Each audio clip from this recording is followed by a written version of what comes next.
Every footballer dreams of leaving behind a legacy, something greater than trophies or statistics. Some achieve it through greatness, others through scandal.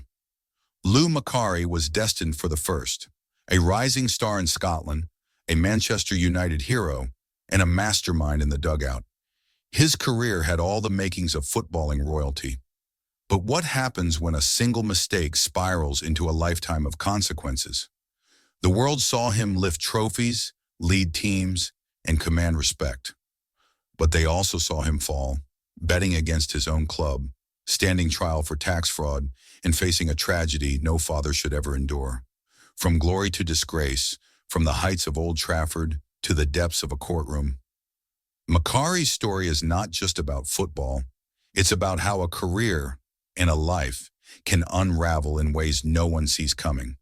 Yet somehow he found a way back. Not to football's biggest stage, but to something even more meaningful. His redemption wouldn't come through tactics or transfers. It would come through rebuilding lives, far from the stadium lights. This is the story of a footballer who risked everything, lost more than he ever imagined, and still found a way to leave a lasting mark. And as we dive into his journey, from his teenage years at Celtic to the defining moments that shaped his legacy, one question remains. When everything is taken away, what truly defines a man? Macari's tale begins in Scotland, where a young boy with a dream was about to catch the attention of one of Europe's greatest clubs. But talent alone wouldn't prepare him for the battles ahead. And if football's untold stories captivate you, subscribing ensures you'll never miss the ones that matter most. For most young footballers, breaking into a top club's first team is the dream. For Lou Macari, it was an expectation. He wasn't just another academy hopeful. He was a player with something different, a relentless drive, an instinct for goal, and a sharpness that set him apart from the rest. Born in Scotland to an Italian immigrant family, Macari's football education was as much about resilience as it was about talent. The streets of Largs shaped his hunger, but it was Celtic that sharpened his skills. And when the legendary Jock Stein took notice, his path to greatness was sealed. By the late 1960s, Celtic was at the peak of European football. The Lisbon Lions had conquered the continent, and the club was building for sustained dominance. But the future didn't lie with the old guard. It rested on the shoulders of the Quality Street Gang. This wasn't just any reserve team. It was a breeding ground for future legends, names that would become iconic: Kenny Dalglish, Danny McGrain, and David Hay. Among them, Macari stood tall, not just because of his goals, but because of his adaptability. He wasn't a traditional striker, nor a pure midfielder. He was something in between, a forward-thinking player with a ruthless streak. Then came the moment that confirmed his potential. August 1968, Celtic's reserves faced a near-impossible task: win by at least 7 goals to top their group over Rangers.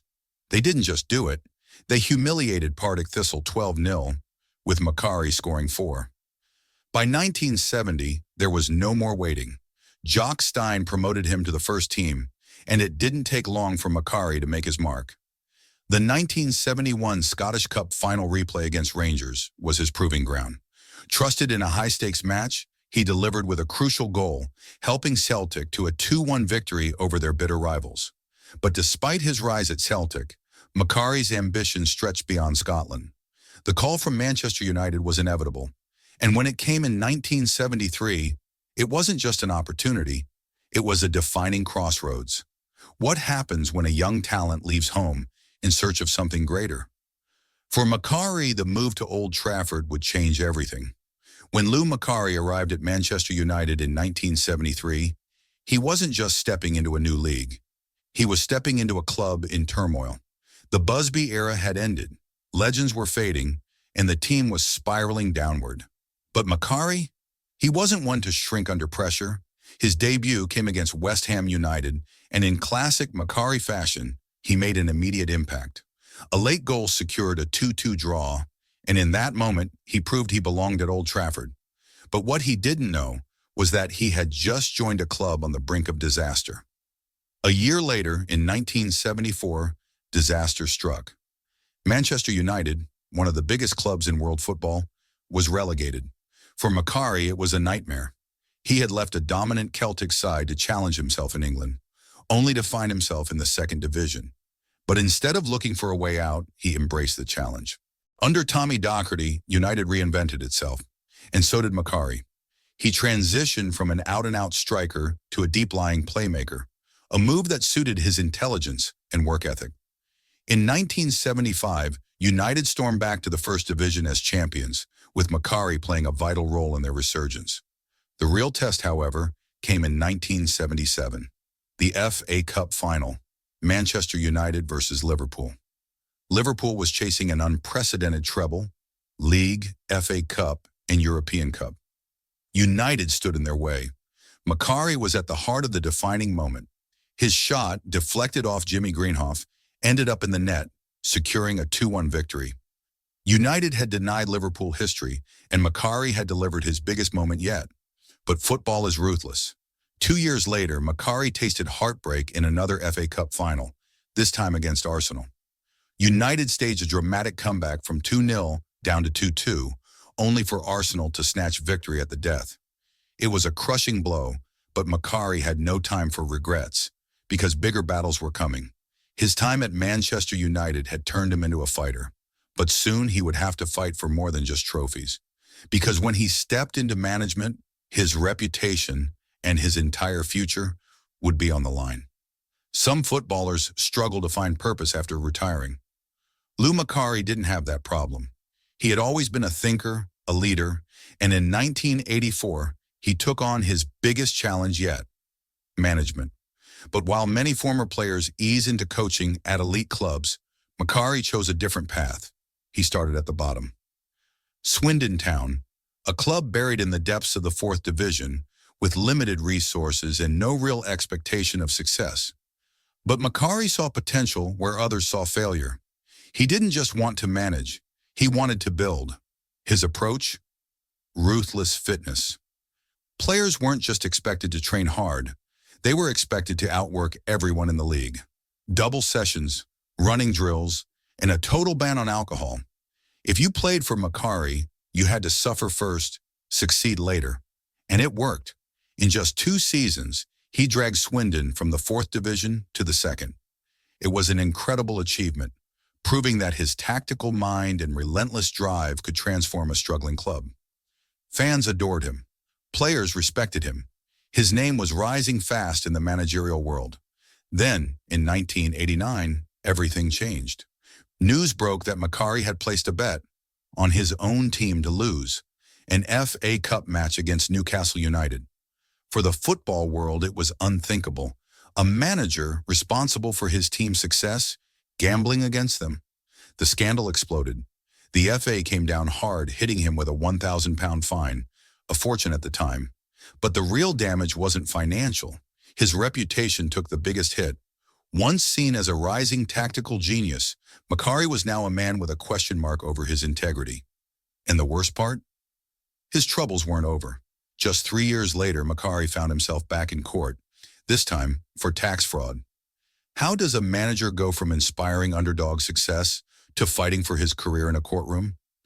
That's where Macari's journey takes an even darker turn. By 1992, Lou Macari had already survived one scandal. But this time, it wasn't just football authorities questioning his integrity. It was the British legal system. The charge? Tax fraud. The accusations stem from his time at Swindon Town, where financial irregularities were uncovered. Macari was accused of being involved in secret payments to players, undeclared money that bypassed tax regulations. If found guilty, his entire career could have been destroyed. For months, he fought the case in court, while his name was dragged through the mud in the press. The allegations were damning, but in the end, Macari was acquitted. He walked free, but his reputation had suffered another devastating blow. Not everyone involved was so lucky. Swindon's chairman was convicted, proving that corruption had existed within the club's financial dealings. But even though Macari escaped legal punishment, the damage was done. His managerial career, once full of promise, would never be the same again. But as tough as those years were, nothing could prepare him for what happened next. In 1999, Macari's world shattered.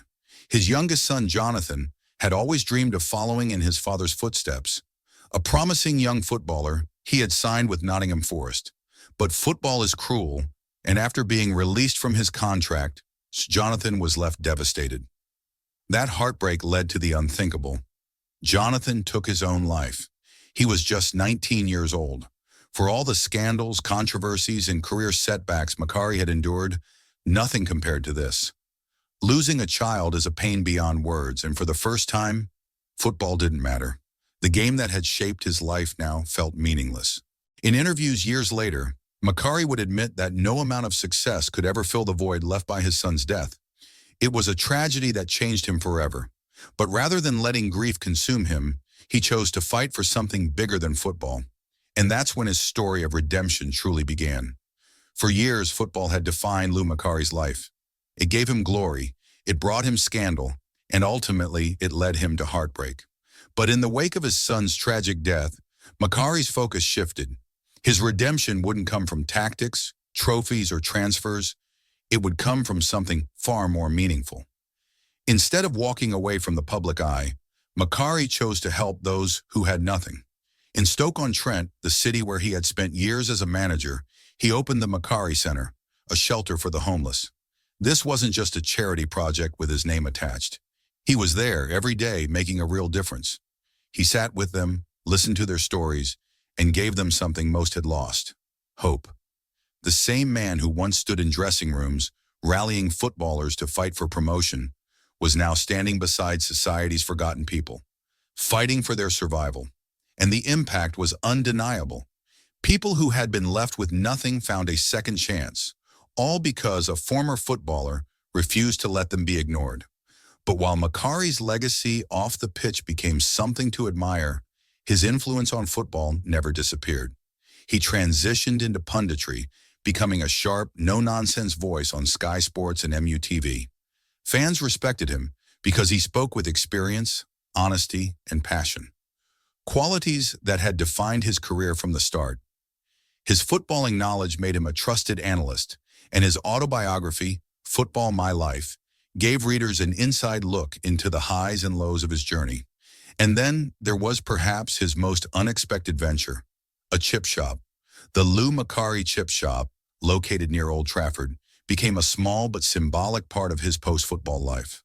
Some saw it as surprising, but to those who understood Macari, it made perfect sense. He was never about image or status. He was about real life, real struggles, and real people. For a man who had experienced everything, from winning trophies to courtrooms, from Old Trafford to a homeless shelter, his legacy is far more than just football. Because in the end, Macari's story proves that a career can be measured in medals, but a life is measured in the impact left behind. Lou Macari's life wasn't just about football. It was about fighting, falling, and finding redemption in ways no one expected. From Celtic's youth ranks to Manchester United's FA Cup hero, from a rising manager to a man haunted by scandal, and from personal tragedy to rebuilding lives beyond football, his journey is one of resilience. Some players are remembered for trophies, others for controversy. Macari's legacy is both, but also something greater. Because in the end, football fades, but the impact we leave behind doesn't. If you found Macari's story as unforgettable as we did, make sure to subscribe, because football history is full of tales like this, and we're only just getting started.